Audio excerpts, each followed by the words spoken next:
प्रमेय 33 प्रमाणित करे कि किसी जीवा जो व्यास नहीं है के मध्य बिंदु को वृत्त केंद्र से मिलाने वाला रेखाखंड उस जीवा पर लंब होता है।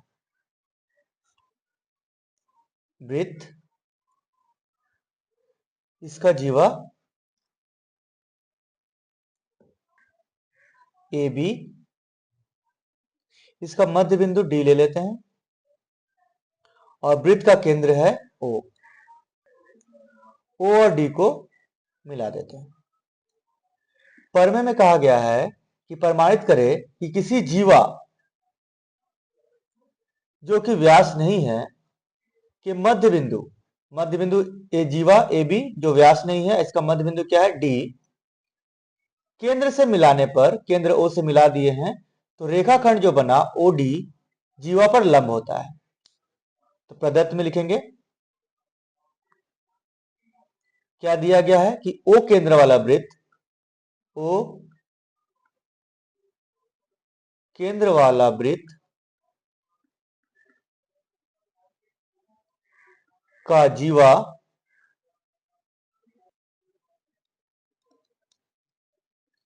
ए बी का मध्य बिंदु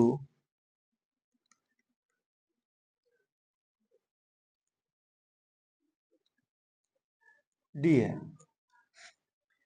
यानी कि ए डी बराबर बी डी, यहां लिख देते हैं, इसलिए ए डी बराबर बी डी। केंद्र ओ से डी को मिलाया। ये प्रदत्त हो गया।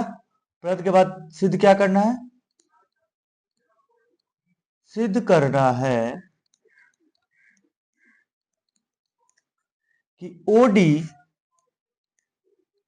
लंब है ए बी पे।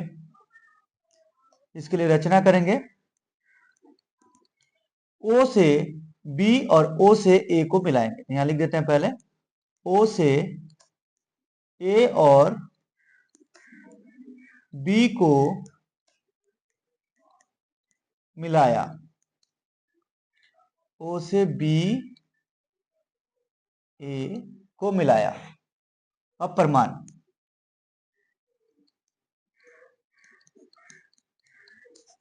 अगर हम प्रमाणित कर दे कि दोनों त्रिभुज सर्वांग सम है तो हम आसानी से प्रूव कर सकते हैं कि 90 डिग्री का कोण है। सबसे पहले प्रमाणित करेंगे कि त्रिभुज एडीओ और त्रिभुज बीडीओ सर्वांग सम है। तो लिख देते हैं त्रिभुज एडीओ और त्रिभुज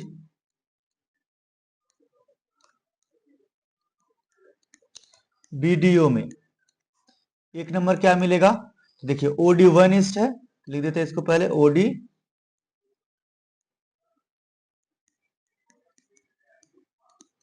उभयनिष्ठ है। दूसरा ओ ए और ओ बी वृत्त का अर्धव्यास, ओ बी बराबर ओ ए बराबर अर्धव्यास। और तीसरा प्रदत्त में दिया गया है कि ए बी का मध्य बिंदु क्या है? डी है। इसे लिख सकते हैं ए बी ए डी बराबर बी डी। प्रदत्त से प्रदत्त में दिया गया है कि जीवा ए बी का मध्य बिंदु डी है, इसलिए कह सकते हैं कि त्रिभुज ए डी ओ सर्वांग सम त्रिभुज बीडीओ। इसलिए कोण O D A D O बराबर कोण बीडीओ के, क्योंकि दोनों त्रिभुज सर्वांग सम है। अब देखिए ए बी क्या है? जीवा है, यानी कि सीधी रेखा, सरल रेखा है, और ओडी उस पर खड़ी है। यहां लिख देंगे ओडी ए बी पर खड़ी है और ए बी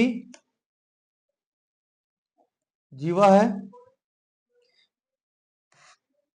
या फिर ऐसे लिख सकते हैं ए बी जीवा पर एडी खड़ी है, ए बी जीवा पर एडी खड़ी है, इसलिए कोण एडीओ बराबर कोण बीडीओ बराबर एक समकोण। अब एडीओ और बीडीओ क्या है, समकोण है, इसलिए एडी जो होगा लंब होगा ए बी पे, प्रमाणित। प्रमेय 33